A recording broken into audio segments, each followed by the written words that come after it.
morning, Kristina. How are you doing? I'm great, thank you. Thanks for having me. Well, thank you for taking the time for this interview, and I'm delighted to get into the subject today with you on well-being. This is a fantastic subject. We have been digging into this one for during the pandemic, and so I know you have been working on that concept with the flow for some time, and so I'm excited to dig deeper into this. So before we start, I would appreciate if you can introduce yourself, how you got to the GRI and what you are doing, being involved into coaching, and how you mesh coaching with the GRI. So, and also how you got to what you are doing today. Used not to be in coaching as much as you are today. So I'm interested in a little bit about your past and how you got to what you're doing today. Okay, so long story short, I guess, I am Canadian. I'm currently in Montreal, running a family business with a wing specifically in Canada. The family business is Flow Fiero. We focus on transformational leadership coaching. And so the story, my background is in marketing and advertising. I did a degree, a bachelor's in London. I grew up in Austria and did an MBA in Barcelona. The core or headquarters of our family business is in Poland. And most recently, I worked with a lead generation organization training in sales, but also coaching them in behavioral adaptation and persona identification in the sales industry to help them better connect with their audience and with the people that they're talking to over the phone. So that was in Australia, and that moved me to the US and then back to Canada. So I kind of did full circle around the globe, which I'm very grateful for because it gave me a lot of insight to different cultures, to different ways of being, to different behaviors. And that's, I guess, the stepping stone that brought me into coaching, where I realized that connecting with people and seeing them grow from themselves, owning their growth and owning their development was something that gave me a lot of joy. And that's why I made the choice of moving in the family business from developing coaching programs to now also working on the front end and delivering coaching programs. Let's start to dig a little bit more now on the notion of flow before we get to well-being. And I know you have been working quite a lot on that concept. And also eventually how GRI can get into the definition and from a very practical standpoint. So can you elaborate a little bit more on this notion of flow first? Yes. So a lot of our clients and what we like to do with them is to allow them to move into a channel or a state of flow. And what that means is that we work with multiple different triggers that are incorporated in 4 themes of psychological, environmental, social, and creative perspective, and allows them to find some triggers that can push them in the right direction to find a state of flow. The state of flow is found in the space for us, or the way that we've researched and found from a lot of past theories from renowned therapists, is that you find your space of flow when you're living in a place where top skill meets top challenge. And what this means is that when you have developed your skills to a point where you're so versed that you don't really need to think, it's something that you just do so well. That's the first piece. But the next piece is moving into a place where you're also finding at least a 5% challenge on a daily basis. And what that does is that moves you from, if you have too much skill, you'll find yourself in a place of complacency or boredom. And if you have too much challenge, you'll find yourself in a space of anxiety where you're being overly challenged and you don't have enough skill. So finding that balance between doing what you do best versus being challenged is where you really find that state of flow. You can find it in many sports players, sports professionals, as well as in music a lot, when you're just feeling the music and feeling the surrounding, or when, you get in ice hockey, when you get a break, you get to go to the goal. I don't play hockey, but I know that I watch a lot of hockey. And when they just break free from the group and they have a split second to make a choice, and that's where all their skill and preparation meets that challenge. And that's when they're in a state of flow. They're not thinking, they're just doing, and the magic happens. Excellent. Eventually, how does the GRI mesh with that? And we may not be able to speak too much about 1, 2, 3, 4 for the audience that is not versed into the language. But do you see some differences in terms of the flow is expressed, or how this concept is helpful, for them with different GI profile, different personality, different way of expressing and embodying this concept? So I think in flow, there's 4 things to consider, meaning having clear goals, surmountable challenge, rewarding or enjoyable activity, and having a purpose and gaining the feedback that you need in order to keep progressing. And the way that I find the GRI ties into that is through the self-awareness, self-management, and social awareness. I think when you're in a state of flow, it's one thing to be there yourself, but how often do you work on your own? If you're in a team environment, your surroundings make a huge difference and can very much play into your state of flow. So especially if the feedback loops, who are you getting feedback from? Is it from your clients if you are working alone, or is it from your team members, from your direct reports or superiors?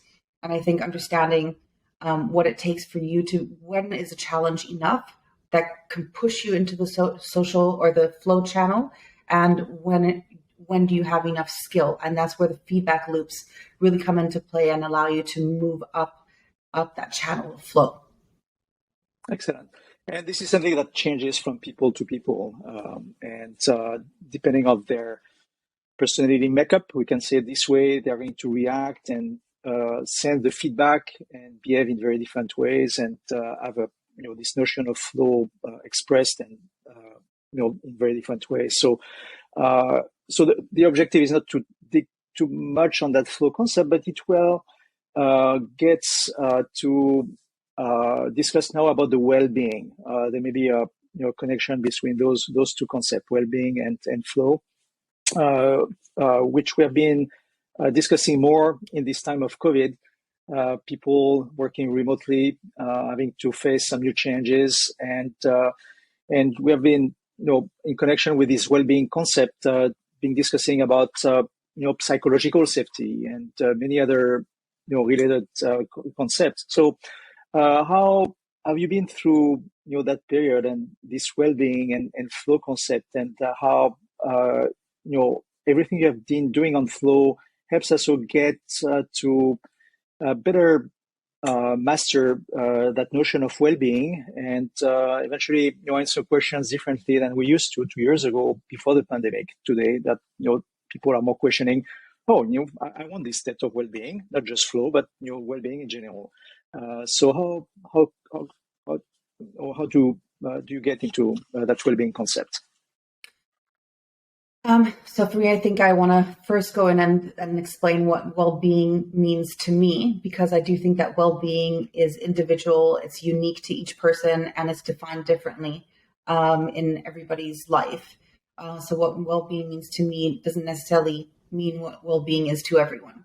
And for me, well-being is when you're in a space where you truly understand or truly know that your needs are being met.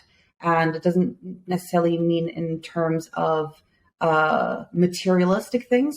So actually there is a theory that was shown that people that make more money aren't necessarily more happy. So that just shows that material isn't really a key contribution, but rather the value of what your reward is. That can contribute to your well-being. And for me, the well-being is when my needs are being met, the needs I've defined for myself that align with my values, and making sure that that I'm understood in my environment, meaning, and typically in work from a professional standpoint rather than personal, I think it's about the culture of the organization that you find yourself in, and making sure that the culture, the way that they behave every day, the way that they do things, is aligned with what you believe in yourself also. And that's going to result ultimately or ideally in a lasting well-being from your environment or within your environment. So can we generalize from there and beyond yourself and your understanding of well-being, how that concept helps for the coaching and intervention you do in companies? Do you see different expressions of well-being, and what do you do with that with your clients?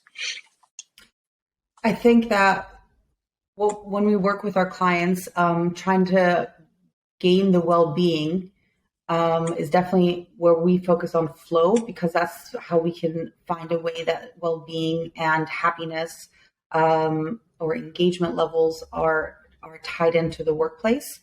And what that means is looking at yourself and looking at what is expected of you, looking at what the organization's wanting to accomplish, and seeing whether or not you're in a state or in a space that you are able to either completely align with that without having to adapt, or if you need to make adaptations in order to align better, and how that affects you. Are these within your does that contribute to your well-being in the organization or not? Because if you're trying to be someone you're not in an organization to do your job or to be included in the team, because inclusiveness, I think, is very important in the work environment for your well-being. Having a best friend is also shown to create a really high engagement in an organization. I think that being able to find that and not having to adapt too much is definitely a key factor in creating well-being in an environment for yourself and for your team environment. So the reason I say that is because if you adapt too much, ultimately over time, you'll start reverting back to what your natural tendencies are, especially if you're over challenged, or even if you're under challenged. So if you're not in the state of flow, that means that something is not contributing to your well-being. Excellent. And so does the focus also on what the job is expecting of the person, and how the connection happens between the job and the person? That's something we like to entertain with the GRI, with the PBI for the which is a profile for the job, and making sure there's a consensus between management about what's really required for the job, which may be very different from job to job. And so that takes to the cultural aspect at an organizational level of how well-being and the fit between the organization, the job, the people happens, and having some tools to discuss about it. And I know you have started. You started with the GI 1 year ago now, so things go fast, and it was time flies when you're having fun.